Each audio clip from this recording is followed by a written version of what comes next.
All right, we shall get started. Um, so, over the past couple, well, I guess you could say ever since I kind of started learning security, right? One thing I've always wondered is like, why is it so hard or so easy actually for hackers to, get in and hack people? You know what I mean? Like I've always wondered that, and like, obviously, you guys have all probably heard like, uh, it's inevitable that someone's gonna get hacked. It's just something that happens. You know what I mean? And there's nothing you can do about it. The only thing you can do really is, make it as hard as possible and hope that they just kind of lose interest and move on. And I'm like, why though? Like, is it really that easy? You know what I mean?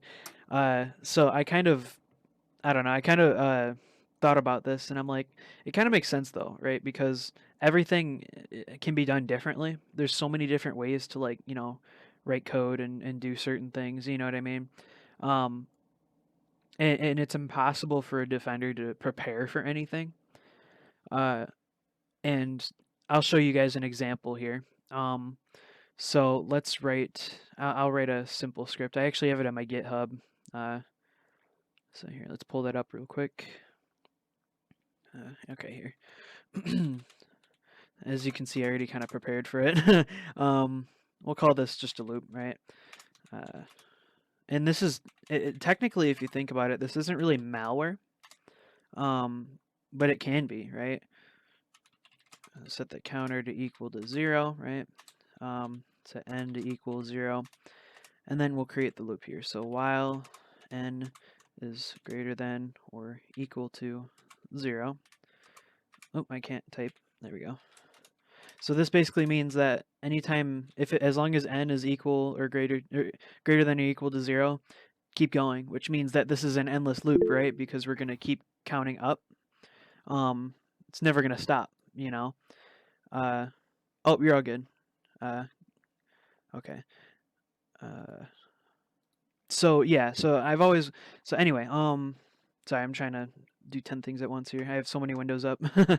uh, so here, let's create it. So for I in range, and I'm gonna put this in here just because I'll explain why in a sec actually. So for every time we loop, we're gonna go up 1. Oops, plus equal to 1. Then we're gonna print the number.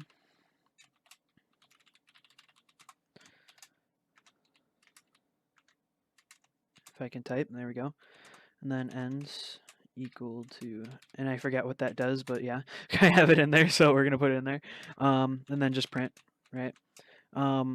So what this does, right, is it's gonna go up at one number every loop, so 1, 2, 3, 4, 5, right? But for every fifth number, it's gonna skip a line. So 1, 2, 3, 4, 5, new line, 6, 7, 8, 9, 10. You know what I mean? I put it in there to be honest, on my GitHub, like it says in my GitHub, this is literally just a script I have that is useless, but in case I ever need it, it's there. You know what I mean? But so yeah, so let's show you here. And actually, here, let's do this. I'm gonna add a timer to kind of slow it down. So time.sleep.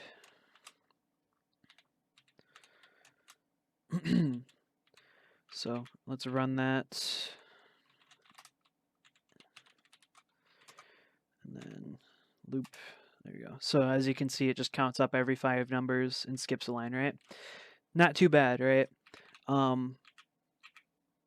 So let's take off the timer. So just comment it out. And let's make this a really big number, right? So yeah, let's run that. And it's doing it, right? But here, let's go into like a task manager here. As you can see, the CPU is at 90, 80%, right?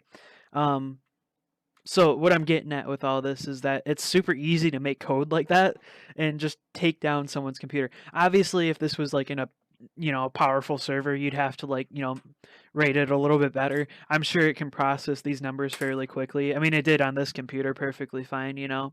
But you get the idea, right? And then if I really wanted to annoy someone, I could add code um to like just keep duplicating it and running it. Um, Yeah, Ethan's got the right idea. Oh, and laptop or desktop. I'm running this on a desktop, but it's in a virtual machine. Um, I'm sure if you had like, a normal computer with like, like an i5 or something, it'd run it perfectly fine. But you get the idea, right? Like you could add code to add more numbers than this, and it'll eventually start slowing down, right? Um, so now let's upload this to oh, yeah. So let's upload this to let's upload this to like a antivirus detection company or whatever. Do you guys see my Firefox here? Okay.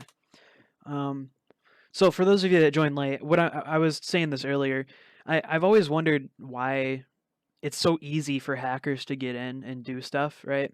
And I was just telling them it's almost kind of inevitable, right? And people always tell you that. They say that you're always going to get hacked, right? And I'm kind of demonstrating why and how it's so easy, right? So this is just something simple. Let's upload that and have them scan it, right? And yeah, it's undetected by pretty much all the antivirus companies that these guys support. Um, so you can kind of see like, okay, so there's nothing stopping me from when I get in to just run this script and destroy all their servers.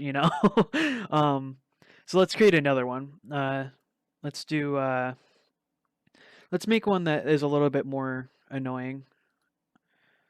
Uh, Let me pull it up here.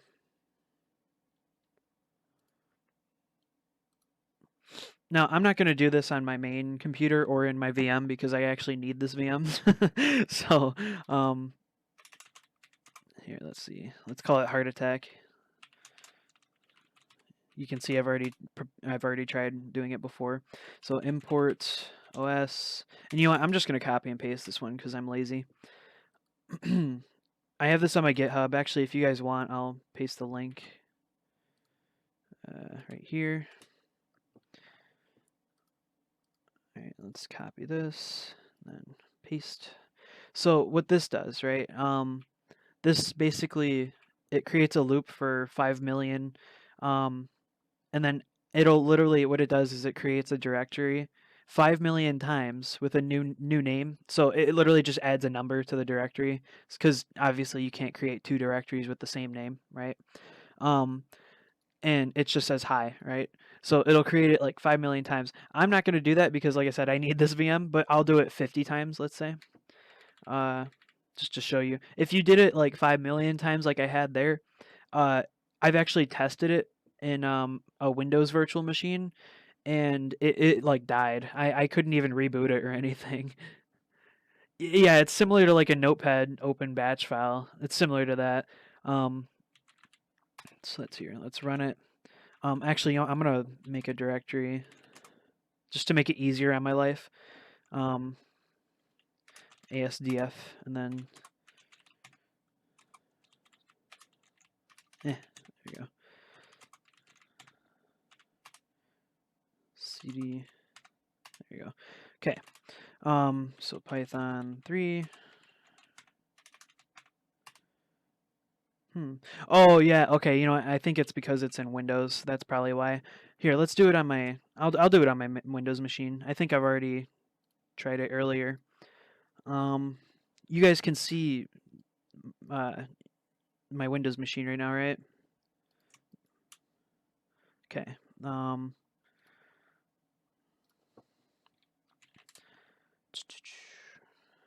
And let me just make sure before I run this on my Windows machine that I'm not gonna kill my computer. Oops, that's the wrong one.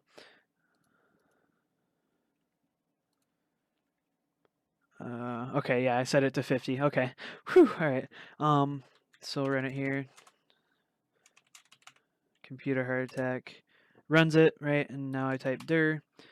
There's 50 folders in here called hi. Now, like I said, if I set this to like 5 million, it would totally kill my computer. It would take forever to go through all that. You know what I mean? Um, so yeah, and I think if I upload this to VirusTotal as well, it's not going to detect it. Uh, Upload that. confirm, and let that run.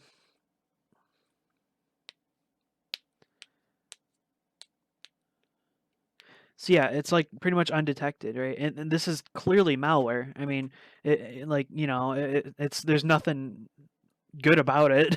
It literally just creates a bunch of random folders called hi, you know, and it's like this creates fold. Yeah, no, you're good. Yeah, so it literally what this code does is it just creates folders x amount of times you want it to. Here, let me pull it up again.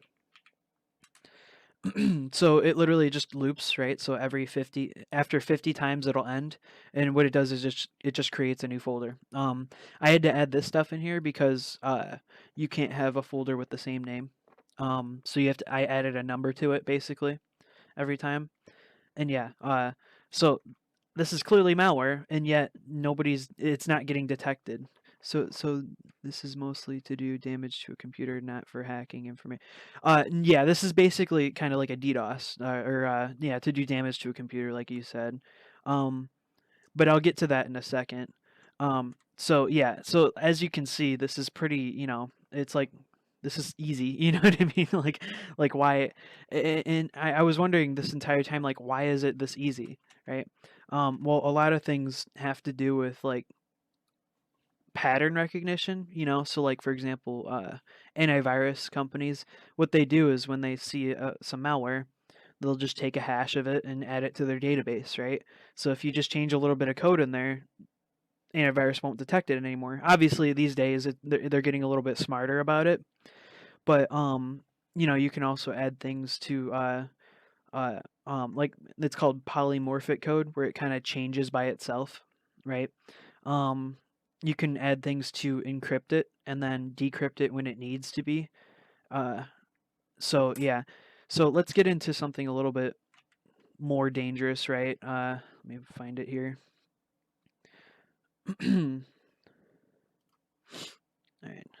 Well, first of all, let me get rid of all these folders. uh, delete. Okay. So I have this one here called Password Grabber, and I'm not going to run it on my actual machine because I think I have Chrome installed on here. But this one is also on my GitHub, and this isn't my code. Just FYI, I got this from someone else. But it literally, if you run this, it grabs passwords from Google Chrome, right? Now, I believe, and this one kind of blatantly steals them. There's no hiding or anything about it.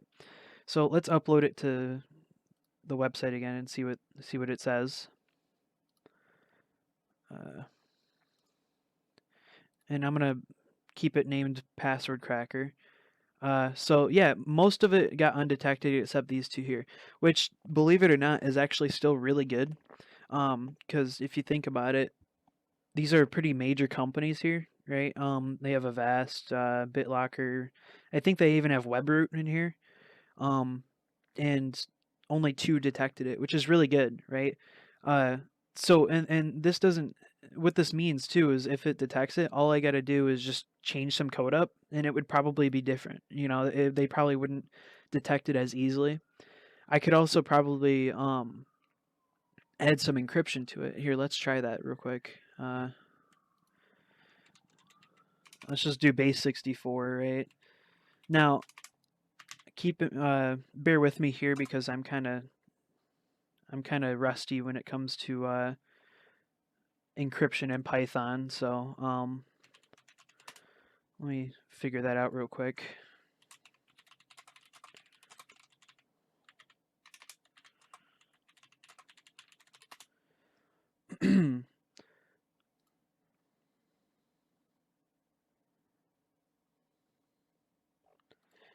Here, let's see. Let's just make a simple script.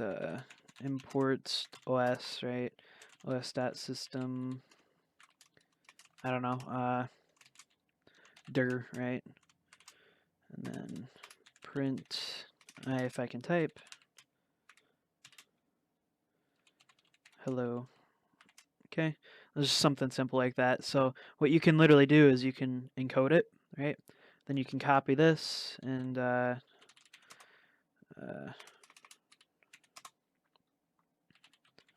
encoded script.py. Then we'll just name it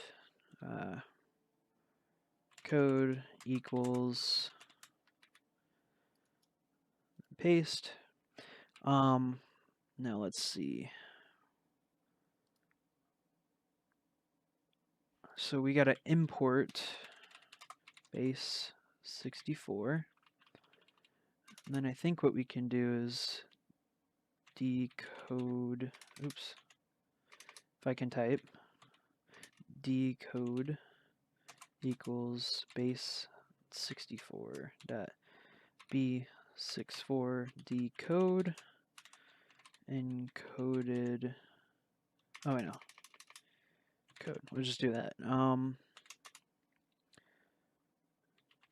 Decoded, I'll just add a 1 to it, equals string dot bytes UTF-8, right? I think this will work. And then we'll just print it for now. We won't run it.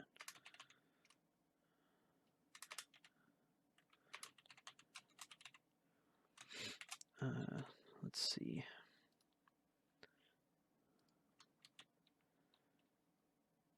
And yes, Samuel, yeah, if you install, so with the, here, let me bring it up again. So if you take this code and run it on someone's machine that has Chrome, it will show the passwords. It'll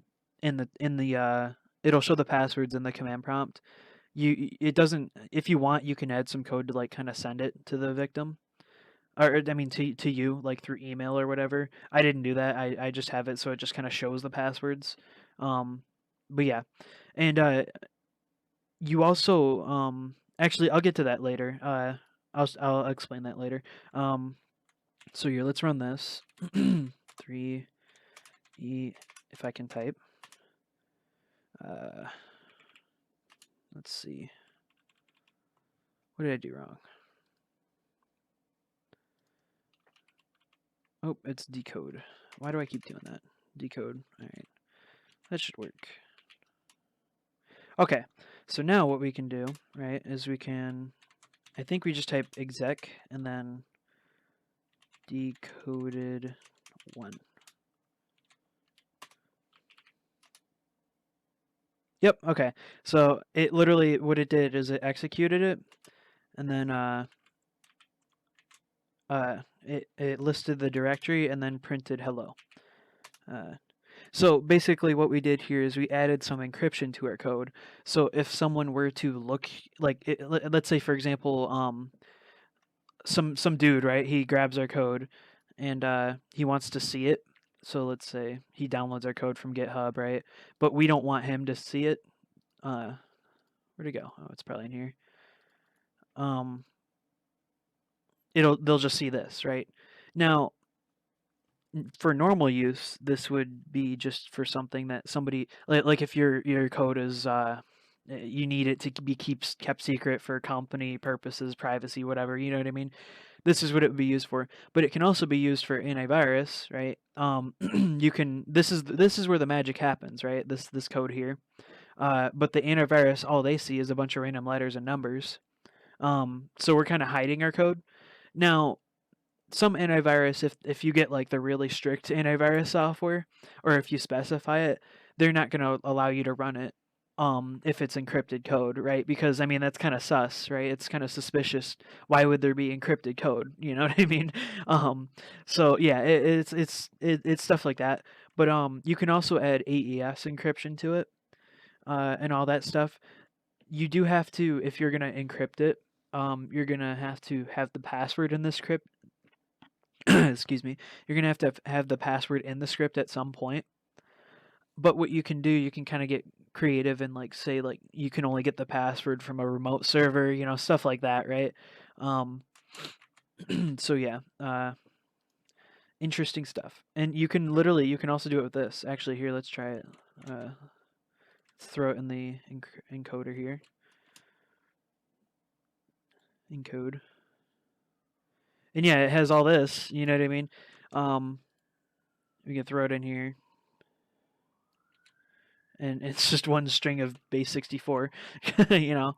So it's just stuff like that, you know. It makes it, if you think about it, this is like super easy stuff, you know. It takes a little practice, and then all you have to do is just, you could literally write scripts that what you can do is you can have it automatically encrypt the code, and then make a new file that has all this stuff in it already. You know what I mean?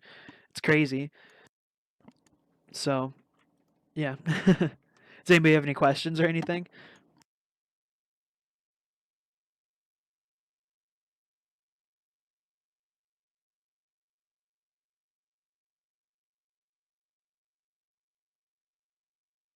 Can y'all still hear me? Or my computer freeze? Oh, okay. Yes, this is all recorded, by the way. Um, yeah, I just kind of wanted to, like I said, I just kind of wanted to demonstrate how easy it is for hackers to get in, because I had a couple people ask me a couple weeks ago, like, why is it so easy, you know what I mean, to do this stuff, like, why can't people just what and I think it was someone from accounting. He's like, why is it so hard for security people to just secure their systems? This is why, it's so easy just to make stuff like this. And half the stuff we did, that would bog down a machine, like if we ran some of these scripts in like a server, right, we could take down that server for a long time and the company would lose tons of money. And it was just like 15 lines of code, and like a lot of people don't get how scary and how easy it is for these people to do this stuff. And like I said, I even showed, like, even if your antivirus does catch it, there's things you can do, like here, to hide it from the antivirus. you know it's just a whole thing, and I only scratched the surface. There's so much more you can do. Like I said, you can do like polymorphic code, where it kind of changes the code, like it literally changes itself. It's weird how it works, but I think I have something else here that I wanted to show. Oh, okay. So this was just something I kind of was working on the side. Um, I'll zoom in so you guys can see it. So this is a stager program, and what this does is it sets the computer up for malware. So there's no malware in here, right? Literally, all this does is it downloads a file, and then it schedules the task. And also, you can see here RL highest. What that means is it executes it with admin. So it's literally running in the background every 1 minute as admin. You know what I mean? And it's not considered malware. This is literally not malware if you think about it. The malware is what we're downloading here. you know, but the computer doesn't know that. So it's crazy. It's so easy how it's so scary how easy it is for these people to do this stuff. So yeah, I just want to share that. More than 500,000. Yeah, exactly. It's crazy how easy it is. And not a lot of people understand that, and the importance of you know um employees changing their passwords every couple months, being skeptical about emails they get. That stuff really is important. So yeah. Well, if you guys don't have any questions for me, that's all I have for this week. So I hope you guys have a good week.